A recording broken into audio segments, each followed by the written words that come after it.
Hello and welcome to Newsnight, where we speak to major league players in Nigeria's democracy and the issues generated from its drive for growth and development. I'm Ladi Akeredoluale. Thanks for joining us. Infrastructure development, particularly of the nation's railway system, comes into focus today.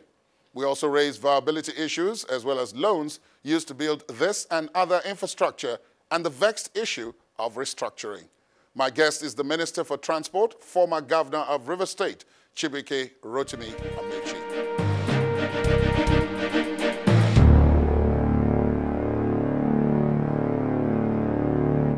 Honorable Minister, thank you very much for your time. Welcome to Newsnight. Thank you very much. Now, you've been doing a tour, particularly inspection tour, of rail projects across the country. Most recently, you were in Lagos to take a look at the Lagos-Ibadan one. But let's start from the one that is fully functional, and for many people the demand has been exceedingly high, even higher than probably you expected at the very beginning. What's the situation with that? I'm talking about the Abuja-Kaduna rail line. Well, before we commercialized the Abuja rail line, we had done traffic count. The traffic count indicated that we commenced with 300 passengers. So we provided the necessary infrastructure for 300 passengers by buying about 10 coaches and 4 locomotives. And then the price was about 600 naira per. We put 56 million naira in a month, and we're just getting back 16 million naira. But here now we've broken even. Yes, because the prices have gone way higher than that. No, not too high. Demand has not too high. The demand has gone high. People actually have been asking us to increase the price. Yeah, because the report we have is that because of the high demand, people are buying tickets en masse and then reselling. Yes. Because I remember that one of the passengers spoke to us, and especially at the height of the last festive season, and they said they couldn't get tickets because the price was high. I will come to the problem and the solution. Okay. Anyway, so we moved from 300 passengers per day to 3,700 passengers per day. That's the pressure we have. And the infrastructures have remained the same without any upgrade. So what we're doing now is that what we did as a temporary measure is to pull out 2 coaches from Itabewari and pull out 2 coaches from Lagos Ibadan, which we use for inspection, and put them in Abuja Kaduna to make it about between 14 and 18 coaches. Now we're bringing another set of 10. It's called DMU. 10 DMU will be 2 coaches, 2 locomotives and 8 coaches. So we're bringing 2 DMUs, one for Lagos Ibadan and one for Abuja Kaduna. So that will bring in to a total of about 28 coaches. It may not solve the problem. That was what I was going to ask. I'd like just to know that not tomorrow they say, oh, we bought coaches and it's not working. It may not solve the problem because even if you add 10 more coaches to the current 14 or 18, you still have, don't forget, you still have the pressure of 3,700 passengers, and each coach takes 80 passengers. But what will happen is that the frequency of operation will increase. If it increases, it may solve partially the problem because people will now choose when to come. Why you have that pressure, everybody's coming, because it's just 4 times you apply the pressure builds as after the 4th they'll be known for the day. We intend to make sure that we get up to between 6 and 8 per day, so that people can have time to, by which time they can come. So it's doing well. I'm sure that with all modesty, it appears to be the poster sign of the current government, rail services. Then we moved on to Itabewari. Itabewari has been there for 34 years. I don't know which government started it. Some say Shagari, some say Babangida. Whoever that started it, the most important thing is that it was abandoned. We've completed it, actually. What is delaying us now is because we want to complete the Arbor Yard. The Arbor Yard, when we went there, they had even set fire on the housing. There's a huge housing estate that can house 1,000 staff. So set fire to it? Well, but not deliberately. We were burning bushes around it. Okay. So what we've done is to we awarded a contract of about 1.7, 1.8 billion naira. for the rehabilitation of that yard. We've completed the workshop and also the yard for maintenance and services on that Itabe. And we're building new stations. There were no stations before. Now we're building stations. Then I did remind you that the last one is the Lagos Ibadan, which we hope to complete. When you hear complete, let me repeat what they call in English repetition. When you speak wrong English in the bit to emphasize, repetition is complete and truly complete. I will hope that will happen in April. If that happens in April, we already have named about 6 stations after some prominent Nigerians, mostly of the Yoruba extraction. We've named the Apapa station after Governor Bola Ahmed Tinubu. We've named the station at Ebute Metta after Governor Mobolaji Johnson. We've named the one at Agege after Fashola, Babatunde Raji Fashola. Then the one at Abeokuta, we've named after Professor Wole Soyinka. And the one in Ibadan, we've named after Chief Obafemi Awolowo. The one at Omo Odion, as they call it, we've named after Akintola, SL Akintola. We hope that by the time we complete what we're doing from Ibadan to Kano, we'll take time to name. We'll name the one we're building as a central station. Well, let me know if you who want to name it after. But we'll name that. We'll name Idu after somebody, and we'll name the one at Kubwa, and the one at Kaduna, the one at Kano. We're progressing. We're moving ahead. The one at Kano, let me reveal, because somebody thinks we shouldn't name that. We think, I think, not we, because we'll debate it. I think it should be named after Aminu Kano, the one at Kano. But the person says the airport is already named after Aminu Kano. It is. I was a bit stubborn, so I don't give it down. If the man has been prominent enough in the, not only Nigerian politics, but in the politics of the North, plus the politics of the poor, that he deserves more than just one airport being named after him. Anyway, this is democracy. If we go for the conversation and they outvote, or their vote is higher than mine, then we'll be compelled to choose whoever they nominate. But my idea is that it should be named after Aminu Kano. After Aminu Kano. That's my idea. Now, there are others that are a bit bigger, ambitious, some would say. Stations? No, I'm talking about lines. The Lagos-Kano line. And then I believe it's the Lagos-Calabar line. There are 4 major railway lines that we're building. There's there's the Lagos-Kano, which is about $8.7 billion. And it's about 1,300 kilometers. There is the Lagos-Calabar, which is about 1,400 kilometers. And there is the Port Harcourt-Maiduguri, which is about 2,000 kilometers. Then there is the central lines, which comes from Abuja through Baro to Itabe, with a port to Lokoja, and then to Warri, with a seaport in Warri. The one from Port Harcourt to Maiduguri has a seaport in Bonny, deep seaport. Well, the truth is that in Nigeria, we don't have seaports. What we have is river ports. So the first seaport will be the Lekki one that they have commenced construction. The second seaport will be the Warri one that we just awarded. And then the last seaport will be the Bonny one, which we hope to award before we leave government. Now, these are huge projects and huge costs involved. Some of the amounts are scary when you hear them. But the main concern would appear to be that some of them are being financed with some level of partnership and some level of loan. Foreign forces. Yes. And there are those who would say, well, the Chinese who are actively participating in this project are not known for being generous. That's why if they participate, it is because they expect that they will get their money back. And many of those people point to the Sri Lankan example. They built a deep sea port in Sri Lanka. And then when there was a problem with repayment, the Sri Lankans had to forfeit the port. Are you scared that it's possible that because of the sums involved in this, after your administration or the administration in which you serve leave office, that it's quite possible that, depending on how it is run, we may not be able to pay back?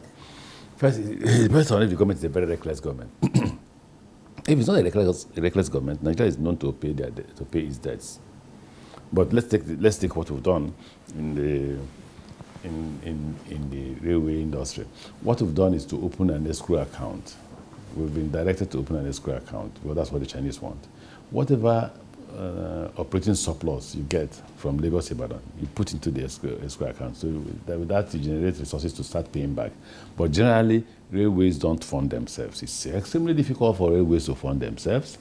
But all the same, that will be the contribution of the Ministry of Transport to the payback that the federal government will pay through maybe oil sales and other things. The second thing is that seaports generally can pay itself. I don't know why the Sri Lanka experience was like that. When we got to MPA, when we took over, we were generating about $100 and something billion, maybe $150, $160 billion. Now they're generating between $295 to $300 billion. So you see, mean Naira? Oh, Naira. Naira. Because very soon you'll be quoted. I'm saying dollars. I mean Naira. And if you build a seaport in Bonny, for instance, and you generate 300 billion Naira, that's close to $1 billion dollars in a year. It means that in 2 years you've paid off Bonny. You get the point? I do. So I have no fear that we can pay back when it comes to the seaport. In fact, the seaport is not even a loan. All our seaports are investments. The loan you can only find on the railway.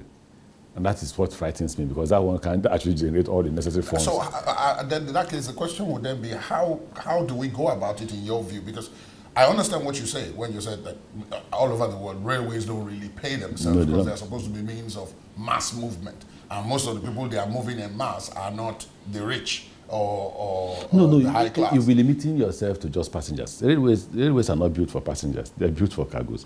They grow the economy. Imagine the total number of goods that are stored up there. In fact, yesterday when we were meeting, the managing director of MPA was reporting, because we've yanked off the narrow gauge between Lagos and the Iju to enable us to complete the standard gauge and lay a new narrow gauge. Before, we used to move some goods, between 200 to 300 tons of goods, through the narrow gauge. Now that has been stalled because we want to complete the standard gauge to enable us also rebuild the narrow gauge.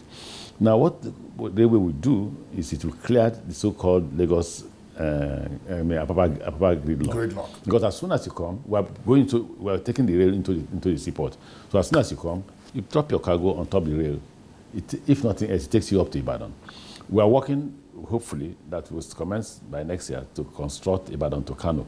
By the time you finish Ibadan to Kano, you'll be moving about 30 million tons of cargo, right? So you move the economy. The economy is no longer strangulated in Lagos. Now imagine the number of factories you will create along the rail line. Because part of the problem why Nigerians are not able to produce is because the factors of production are not equal or don't exist much in Nigeria. One of such factors that railway contributes to is the fact that we bring to existence logistics. So people will see a lot of people trying to build their factory along the rail axis. Yes. And that will create jobs. So that's what the rail provides. So it's for government to look for the fund to be able to pay for that economic growth that will provide. And when the economy begins to grow, the government is able to tax. I hope you pay your tax. The government is able to. we are some of the few who have no choice. Because it's paying. Because it's deducted and source. Yes, it's deducted and source. Nigerians run away from payment of tax.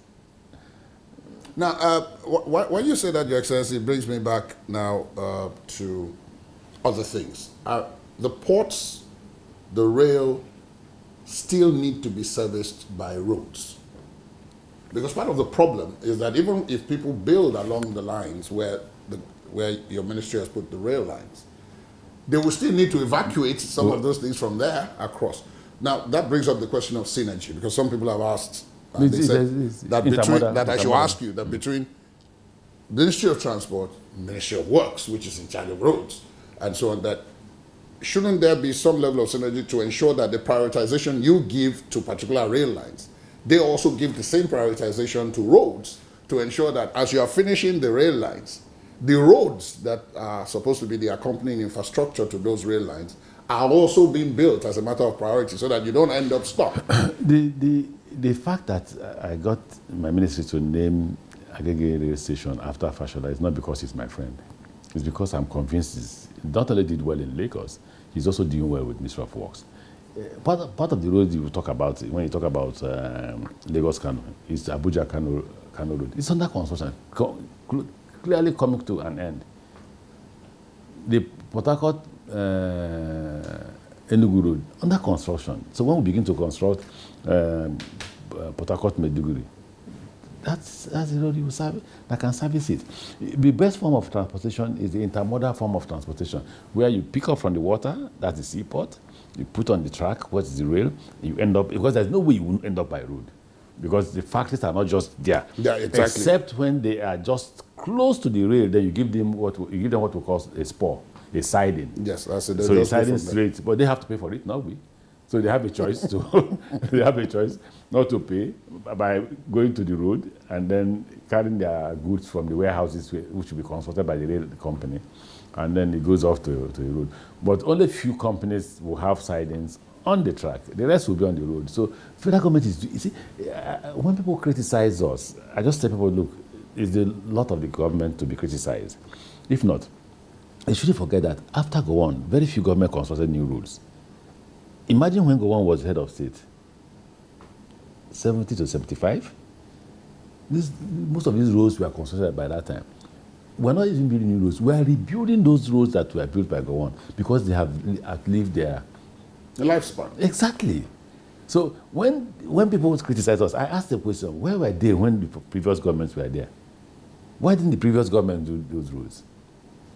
Well, they will argue back with you that you are the ones who asked for to be put in government. That so if they voted for you, they shouldn't be asking what happened in the past. Okay, no problem. So what we're asking for is not, we're not saying it's not our responsibility. We're asking for understanding. What do you understand? What you need to understand is that when we came to government, oil price came down to $28 per barrel. Somebody gets to know that. That this government we're talking about, oil price was at 110 per barrel. We inherited oil price at, in fact, I was in a meeting where we were drawing up the budget, and it was at $45 per barrel that we drew up the budget. We hedged it at 45, only to wake up the next morning, the price had crashed to 28. I don't know what happened because I refused to attend the meeting. What magic will you do to balance the budget? No, what magic? And now, the maximum that oil price has gotten to since we came into government is 70. When I was a governor, oil price was at 110. Right? Yeah, but Your Excellency, there will be those who argue, as indeed some have anyway, that you were one of the arrowheads that at the time it was 110 and all those very, very high times. There was an attempt made to save some of it so that when it became like this, you'd be able to draw from those ones. But that you, your then colleague in Edo, now APC National Chairman, Adams Oshiomhole, and others like that, spearheaded a court case against the federal government saying they had no right to put aside that money according to what is in the Constitution. So today, will one say that maybe you are being punished by that? I'm tired of explaining this. I'm very tired of explaining this. Now, but let me do that. But the argument continues. Let me do the explanation once more, and I hope that Nigerians will listen to that explanation. Okay. I was chairman of Governors Forum. Yes. We had over $48 billion in the SS Food account. When we got there, they wanted savings. They wanted savings, and we agreed to the savings. But before we agreed to the savings, the government of President Goodluck Jonathan had started spending the SS Food account without approval from the governors, because that money wasn't meant for the federal government alone. It was the federal government, 56%, the state government, 42%, or 20, 30 something, I can't remember, with the local government getting 20 something or so. Now you come to a meeting, NEC meeting, National Economic Council meeting. Please give us account of our SS Food, because you expect that money will be going in. Instead of going in, it was reducing. So when we asked, Ngozi Okonjo, and I've told them I'm open for a debate. And don't forget, the National Chairman of APC has also challenged her to a debate. Ngozi on her own will tell the cabinet, will tell the National Economic Council, $1 billion out of the $48 billion has been spent. And we say, who gave you approval? He said, Mr. President said we should use it for X, Y, Z. Mr. President doesn't have the power to do that. You get the point? I do. Okay, he's our president. We're all PDP, no need to quarrel. The next meeting you come, 1 month after, because it's once monthly. a month. You got the next meeting, it's 46. Not only did you not bring the savings for the last month, you have reduced it furthermore by taking away $1 billion. So we are not seeing the savings. We are also not saving the one we already have. So when it got to that point, we asked that, listen, instead of the federal government to be taking away this money, we'll be here and you blow the 48 billion. Give us our money back now. They couldn't. They gave only 10 billion. We shared only 10 billion. So what happened to the rest? By the time the president was taking over, President Buhari, they handed over 2.5 billion on the SS Good account. Don't forget I was chairman of Governors Forum, so I have that information. What was handed over to the government was $2.5 billion. So what happened to the other money? And don't forget, after too much they stopped calling National Economic Council meeting. Contravening the constitution that says, they didn't say minimum of once a month. So they completely, and we complained to the president then, President Buhari, that you are contravening the law of the country by not calling NEC meeting. They didn't call, and the money got disappeared. So nobody talks about that. The reason why we asked that money be shared is because the money was disappearing. But okay, even at the point where they shared the 10 billion, and we had over 30-something or 20-something billion remaining, what happened to the 20-something billion or 30-something billion when we stopped coming to, when they stopped us from coming to the NEC meeting? But Nigerians would like to hear, oh, they went to court. But even the court case was not that he should not save money. It was that he should stop taking money. you get the point? I do. That was the court case. And I want you to ask Dr. Okonjo like this, and ask the current NSIA president. Me, as chairman of Governors Forum, gave the 1 billion for them to save. Me. I didn't say we. They spoke to me, Ngozi spoke to me, and I said, okay, we'll start with $1 billion. If you show that you can manage $1 billion, we'll put all that money into this investment. Because it is better to be in that investment than to remain with Dr. Okonjo, and the money was disappearing under the federal government's expenses. And again, once more I say, I'm open for a debate. They've never taken that challenge. Instead, they were feeding the country with lies. Oh, they went to court. The court case was not, don't invest. The court case was, don't take money. Without approval. Exactly, because they don't have the right to take. And the approval is given at NEC. The National Assembly is said to be responding to calls that there is a contract which you approved, Minister of Transport and NEMASA, over the policing of the nation's waterways. I'm sure from your reaction, it would appear as if you've heard about this. No, I know about this. I'm trying hard not to come to the public. The National Assembly will get. But if put it in the public sphere. I don't want. You see, the National Assembly. I don't want to say things that they will make. But the truth is that it's the rent crisis. We are losing nearly $27 billion in that water. So now you're bringing in Israelis so that the place is secured. Who are the people fighting us? Safe anchorage. So one man puts an anchorage area, ships go there, collect money. It's not MPA, it doesn't have a seaport. It becomes a seaport from nowhere, you're not the law. Pipes, those who say they protect pipes, the billions of dollars we pay for protecting pipes. Those who escort white men to the platform.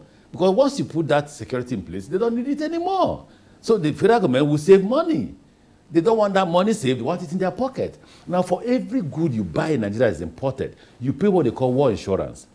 So they don't even care that the poor man, they charge the vessel for war insurance. The vessel charges the importer charges the poor man. So they don't care that they are taking money from the poor into their pocket. Nobody cares. But has anybody tried to explain this to members of the National Assembly? This was the first time. I forgot that the last assembly were there now. Who were there? They called us. Oh, they stole money. Well, they first tried to stop the contract. The contract was awarded in 2016. It couldn't take off to 2018. You get the point? Let me tell you what, I won't call the oil company. One of the oil companies told me that I won't succeed. I said, why? He said, the same equipment you bought was bought under Obasanjo called PICOM. You remember? That's called the company they call PICOM. He said, they bought all this equipment you bought. One day, under Obasanjo woke up. Air Force, take the plane. Navy, take the ship. Police, take this. And that was the end. Now, they think this will happen to us. But I told them, I'm determined. I'm determined because the number of... See, by the time we became government, under President Buhari, Nigeria was number 3 in the rating of piracy. Somalia was number 1. Gulf of Aden was number 2. Nigeria became number 2. Somalia was cleaned by the Americans. Gulf of Aden became number 1. Today, Nigeria is number 1 in the world, and they're not ashamed. I am, because I'm the Minister for Transportation. When I leave that ministry, then I will no longer, but even at that, I'll be ashamed as a Nigerian. So few individuals in Nigeria want to collect, I'm not joking. When the Americans met with me as the governor of Rivers State, they told me that those who do illegal bunkering in Nigeria are the 7th largest producers of oil in Africa. The bunkerers? Yes, are the 7th largest producers in Africa. Which means if you combine what they are stealing to what we have, we'll give Angola the gap they will never think before. And this has to do with securing the water. So how can you go if you are seeing the water now? Let me tell you the equipment we brought. We brought 3 helicopters. All the 3 helicopters carry cameras and we'll carry guns. You get the point? We brought 2 fixed-wing planes. All the 2 fixed-wing planes will carry guns. We'll carry cameras. We brought 20 fast patrol vessels. So if we see you in our water, we meet you with 20 vessels to ask you what you're doing in our water. Right? We brought 3 vessels that carry helicopters. 3 ships that carry helicopters. So they know we mean business. That means they will go out of business because they say they are protecting our waterways. And we are still number 1. People are being killed every day. People are being kidnapped every day. People can't do business in the maritime. So you now say, okay, now we have a solution. The solution is that Navy will see the water, Army will see the water, Air Force will see the water, Ministry of Transport will see the water, Ministry of Defense will see the water, from Lagos to Calabar. So it's not a matter of, well, we don't know who is stealing. You see the thief. If Navy doesn't see, I will see, and I'll call the commander. See, when somebody turning something there, who is that? The camera will be showing. So what's their problem? So is it rent interest that we're dealing with? But you see, if you're a minister, you must face those challenges. Now, still staying with those waterways, it is reported, and I want you to confirm if indeed you said so, because I didn't hear you say so, that you asked the Lagos State government that there was some altercation that involved the Lagos State government with the waterways, and that indeed you asked them to stay off. That because the particular waterways in question were federal. All the waterways, they're all federal. All. There's no one that belongs to the Lagos State government. None. They've lost in the court. They've lost at the High Court, lost at the Court of Appeal, and then the Supreme Court. The law is there. Which must mean that they don't agree that all water is federal. No, they're talking to us. You see, it's in the Constitution. It's not a matter of law. I was a former governor. Do I like it? No. The federal government should allow the state government to also exist. But if the Constitution says this thing belongs to the federal territory, it belongs to the federal territory. Don't do that. What was it they did wrong? Because the headline was that you ordered them to stay off. But the substance of the story was not there. No, journalists can be sensational. I'm a journalist. I know that. What I said was that NIWA needs to raise money. Stop coming to me to put you in our budget. We need to save money. NIWA, there are people in Lagos that require these inland transportations. Put that. Tell Lagos State government to get out of that place, or give them franchise. If you can't operate, give them franchise, let them pay you. That way you can get money to be able to run your company. Don't come every day, Minister for Transport, give me money to run my... No, you can raise the money. So that's because it was within that context. Yes, that comment of tell the Lagos State government to quit the water and do your business, if you can. Well, where you can't, then you can give not just Lagos State government franchise. You can give as many persons as possible that you want to give franchise. You can give somebody a franchise to operate from here to Anisha. You get the point? I do. Because all inland, what's it called? Nigerian, is it National Nigerian Inland Waterways Authority? Yes, Nigerian Inland Waterways Authority. That's why, so you can actually give you a license to operate from here through River Niger to Benue or anywhere you like. Now, let me take you to something that, again, is another ambitious project. The West African rail integration. That is something that, I mean, it's ambitious, and I use the word ambitious because it not only involves Nigeria now. It involves all the West Africa. The entire West Africa, connecting them via rail. Many people would shudder because they know that in West Africa, Nigeria is the big brother, and that probably we're going to be carrying the lion's share of this. Is that true? I doubt that that's how it's going to happen. We've tried to hold 1 or 2 meetings. For me, my view about it is that each country should connect the other. So if Niger Republic wants to hook up with us, we have a rail project we're about to do, if we have the money, which is from Kano to Jibia and to Maradi. Maradi is in Niger Republic. Niger, yes. So we'll get to the border. They should meet us at the border. But many of these countries obviously do not have the kind of resources that Okay, so the problem people have is that you think we are rich. Our budget is $30 billion. I hope you know. Yes, but if many of these other countries don't have up to 10 trillion naira. Yes. Is $30 billion. Yes, but $30 billion is what do you call this? New York Fire Service. We're not rich. Yes, but if you are comparing us to Niger, to Benin, we've closed the border for 2 months. You know how many delegations have come here? You behave like a child who failed the exam, and his score was maybe 30%. He said, Dad, but somebody scored 20. don't do that. No, but I mean, don't compare. It was our idea. The West African Regional Integration. No, it was our idea. Whose idea was it? It was brought up by ECOWAS. Exactly. Not us now. It was ECOWAS. The way the narrative goes is that we proposed it. No. I'm the Minister for Transport. Okay, well, unless the President proposed behind me. When the President did, he would have called my attention to it. No, but I mean, because if we take a look at it seriously, one could see that, except Nigeria is ready to take the lion's share of it. No, this is not something that is likely to be done, If the President calls my attention to it and is determined to do it, the first advice I'll give the President will be, can we get economists? Let's look at economics. If it's benefit Nigeria... Yeah, because earlier in this interview, you've already said rails don't pay for themselves. Yeah, so if this is to be done... See, if they had a market and we had the production, then we can go into it. But we don't have production to even service our own rail line. Well, what are we producing? And again, if you talk about, many of these countries don't have markets of their own. They are dependent on that's what I'm saying. So, like I say, if the President calls my attention to it and decides to be asked for my advice, the first step is to ask the President to give me some time to ask the economists to look at it. If the economist comes out and says, look, Nigeria will have economic benefits and they prefer those economic benefits, I'll go to the President. But for now, I've not seen that. But I'm saying that my private idea, not government idea, will be that each country should try to get to the boundary of their boundary with the next country. That way we can connect each other. Now, you seem to be particularly passionate, if we're still talking about this transport issue, you seem to be particularly passionate about rail. Because even when you were governor, I remember that shortly after you stopped being governor, my crew and I visited River State. And we saw the monorail. Yes, the monorail that you started off there. Are you working? I raised that because in Lagos State, for example, there's an attempt to do something similar by the state government. But many other states don't seem to be following. You don't have that kind of funds. It's huge. In fact, knowledge is essential in governance. I didn't have enough knowledge. If I did have enough knowledge, I wouldn't have used our money. It's all federal state government money. I would have borrowed. If I had borrowed money there, we could have the whole of Port Harcourt, $1.something billion will give you the entire Port Harcourt, and we could pay back over time. But I didn't. I was as arrogant as every Rivers man in terms of thinking we had money. There was this arrogance in Rivers that makes us think that we are rich.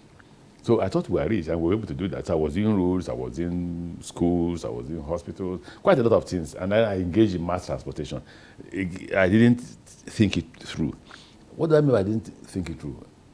Good project, desirous to move the economy forward, no funding. So we could have gotten the funding from outside, just like Kano wants to get from China, just like Lagos. I think Lagos got from China or World Bank. We could have gotten the money. In fact, we were so arrogant that we could have gotten about $500 million from World Bank. And if I had gotten that, we would have done mass housing to reposition Port Harcourt. But all that was because we thought we had money. But is there going to be a conflict or is there going to be a complement between the various states that may be doing so, even though many are not, but there are some, as you pointed out, that are doing it. And then what the federal government is doing, so that, as you have in some places in Britain, even in advanced economies, that you have rail tracks running side by side, servicing... The same with Lagos. Lagos has what they call the red line or blue line. They will run side by side with us. But what I told them is in the areas we are running, don't bother building. All we need to do is, we can allow you put stations in the areas you want to stop. For instance, between Ebute Meta and Agege, there are no stations. So you can put one at Ikeja. You can put one at Oshodi. You've sorted out your mass transit problem if you put one at Ikeja and one at Oshodi. It means that when we are going, talk to us. When we are going to Kano, we can stop at Oshodi to pick passengers or to drop passengers. We can stop at Ikeja to pick passengers or to drop passengers for you. But officially, we have one at Agege, no other one until you get to Abadu. Yeah. So since Iju is part of Lagos, you can put one in Iju. You get the point? So you don't need to build any other rail line along that axis. What you need to do is to talk with Nigerian Railway Corporation. So there will be two kinds of rail services that we provide. There will be an express service, one that runs straight to Kano. So which is express. Express. It will probably stop in about 3 to 4 stations or 5 stations. So maybe it takes off from Lagos, it stops at Abeokuta, stops at Ibadan, stops at Osogbo, stops at Ilorin, stops at Minna, and stops at Abuja, stops at Kaduna, and stops at Kano. Then there are others that will stop literally, because between Lagos and Ibadan there are 12 stations. Those ones they have to stop at all those stations, which means instead of the usual 6-7 hours that would take you to Kano, this may take you like 10 hours because you really have to stop at several of those stations. Indeed. You get the point. So for those states that fall within that line, they can do metro line that takes people around their city. But any area that falls within the national rail line, they don't need to make any investment. Now, at this stage of the interview, I must ask you this because I say I've always wanted. The Nigeria governors are a particular group of politicians that seem to have seized the political stage by the jugular. And you, to some extent, are partly responsible for that as a former chairman. Yourself, Dr. Bukola Saraki, Obong Victor Atta, and the others who have chaired the Governors Forum. Well, if you say that's the accusation. If you say it was much more for my government, I would agree when I was chairman. Basically because of my ideological background. I'm socialist inclined. And I believe that as a group we could change the country. If you saw when I was chairman, that's when we addressed a lot of issues that affected the country. That's when we deal with the issue of power, we deal with the issue of, we even formed a committee on power. Because this country has to move forward. The president is the president of the Federal Republic of Nigeria. He's our boss. Boss in quotes. Because the constitution gives governors the power to be independent of the federal government. But he's the boss of everybody in the Federal Republic of Nigeria, because that's what the constitution says, that he's the president and head of government. Now, but we can complement his actions, not only by developing our states, but by also liaising with him to see what contributions we can make in the growth of the country. Unfortunately, we somehow fell out with President Goodluck Jonathan, and I use the word unfortunately, cautiously. When we fell out, my socialist ideology came to be. And what does that mean? It means that, let me quote President Goodluck Jonathan, Amaechi, you have turned the Governors Forum from just a Governors Forum to a union. Yes, trade union, That's to be exact. That's what it is. We're just asserting the fact that we need to save the country, and we need to save the country. Do you think that states would benefit more, or the lower rungs of the ladder, states and local governments would benefit more from having more responsibility and more funding given to them? Well, I think so. I've changed my ideas about what I think this restructuring should be like. I think that if you just say, go into restructuring, how do you provide for Zamfara, which is part of Nigeria? How do you provide for Benue, which is part of Nigeria? How do you provide for Plateau? In fact, I tell people, when we are receiving 13, 12, 10 billion naira, states like Ekiti, Osun, we are taking 3. So I ask the question, I say, who is a better governor? The man with 3 billion is a better governor than me, who has 13, 14 billion. It's a matter of how do I deploy the money. I don't have a crisis of how do I generate revenue. But he has a crisis of how would he generate revenue. So it is, for me, I prefer to copy the kind of restructuring we saw in Germany, which provide a basic line. If no state can raise up to 5 billion naira per month to pay their salaries and do some level of development, then all of us in the federation, including the federal government, will contribute money for that state. That would be your idea yes. of how to so do which means you can devolve power, you can devolve revenue. But if no state can raise that kind of money to sustain that state, then both the federal government and all other state governments must come together to put money to enable that state survive. And that money, we'll put a benchmark, maybe $5 billion, or 5 billion naira per state. That way they can pay salaries, and that state must not be responsible. Now, as we wind this down, let me ask you about interactions, and that was where I was coming to when I talked about you being a big player. You've made some very powerful friends. and you've also made some very powerful enemies, or not friends. When you sit back at the end of the day, more often than not now, you reflect back. Would there be any of those people that you feel that if you had handled your interactions with them differently, you might have had a different outcome? No. Some of the issues that you see when you hear that friends have turned enemies with me, ambition. Yes. Purely ambition. There is nobody today that I'm quarreling with that will say he slept with my wife. First and foremost, I vowed before God I won't sleep with another man's wife. So nobody has told me one day, I caught you with my wife. Nobody has said he took my land. Nobody has said he stole my money. Just one thing, ambition. And how do I curb my own ambition? Maybe I want to be the MD of channels. Didn't I curb my own ambition? Judith, we may fail though. So you start from failure. You don't start from imagining that you will succeed. Because when you now fail, you fail woefully. But if you say we may fail, you work hard at winning. So my friends start by saying, I want to be governor. And they forget the role you've played in their lives. And they want your support. I ask them, I say, this quarrel is about my support. And I say, I won't give you that support because having worked with you for 20, 30 years, I know your capacity. In the chair you were sitting was the APC chairman, and he said something which I found very interesting. He said, when you do right by people, at best, people go away and go and tell one or two others that, that's a nice man.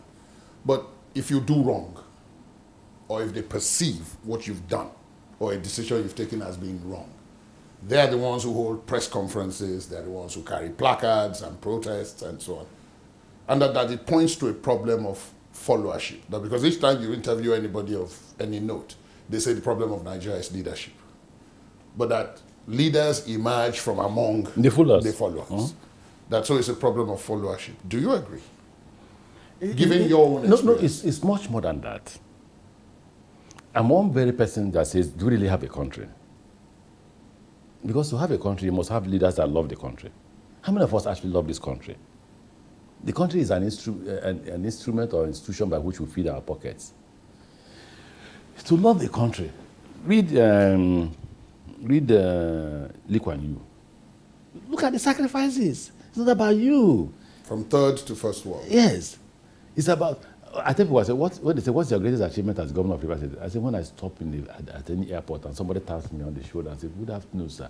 I was one of the scholars you sent to Oxford or Cambridge or America, because I sent quite a lot of people. I sent over 3,000 persons outside the country from the poor people to go and study. I have happiness that somebody somewhere whose parents are poor is able to eke out a living. Now, for us to start, if you ask me, the leadership must first and foremost identify what the problem is. The general answer will be, all Nigerians know what the problems are. Yes, we know. What about the solutions? Why can't we sit together and not appoint people because I know you, but because I interviewed you, because I know you know what I'm talking about, because I know you know how to resolve a problem. So if you ask me now, I want to make you Minister for Transport, how would you deliver rail services if I were to provide the funds? I need to hear the answer. It is the answer that should spur me into appointing you or not.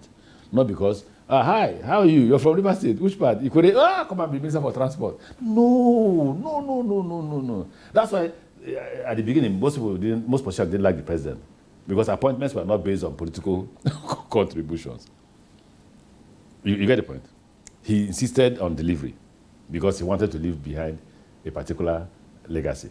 And he called some of us, like Tunde will tell you, when I mean Tunde, I'm talking about Tunde Fashola. Yes. He was called to ask about road delivery, power.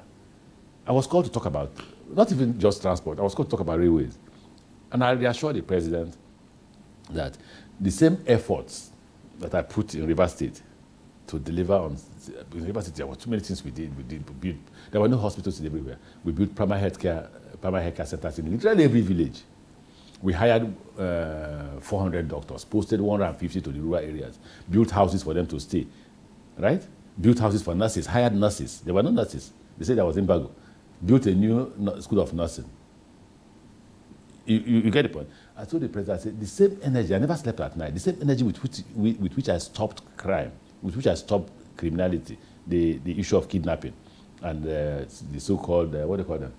What do they call those people? Cultists? They were cultists, but they called themselves freedom fighters and militants. And I call them criminals, right? That same effort. In fact, I tell you a story. My wife and I had a disagreement. Oh, disagreement. Oh, you come home every day late at night. You come at 3 a.m. What do you do at night? I said, Judy, if you want to follow woman, let's assume you want to follow woman. It's in Port Harcourt where you follow woman and armed robber or criminals will shoot you. No, I'm working. She says it's a lie. One night, I said, okay, we're going out. She didn't know that all that days, myself, the brigade commander, Brigadier General S.Y. Bello, and them commissioner of police will hop into our car with army troops following us, chasing criminals at night. Because the militants will come out in different groups, the cult groups shooting. We would drive into the area they were shooting. So one night, we took her. They were in other cars because she was with me now. So they were in my car. And we ran into them. I opened my car, chasing them. Then I realized I was carrying my wife. If they succeeded in doing, you don't know if they bought this bomb thing that can tear a bulletproof car apart. He said, if they succeed in killing myself and my wife, then my children were too young to father themselves. I had to take my wife back to government house and came back to look for those criminals. Meanwhile, they've gone. But the point I was making, that at that point, my wife knew that it was time to leave me alone to focus on my job. So that same effort I put in getting Rivers out of that and putting it back on economic growth is the same effort I told the president I would put in transport. And I don't know if I'm doing well, but I think I will, given the kind of support the president is giving me, deliver on transportation. Thank you very much for your time. My pleasure. Thank you. That's Newsnight. Thanks for joining us. I am Ladi Akiridolu Ali. Goodbye.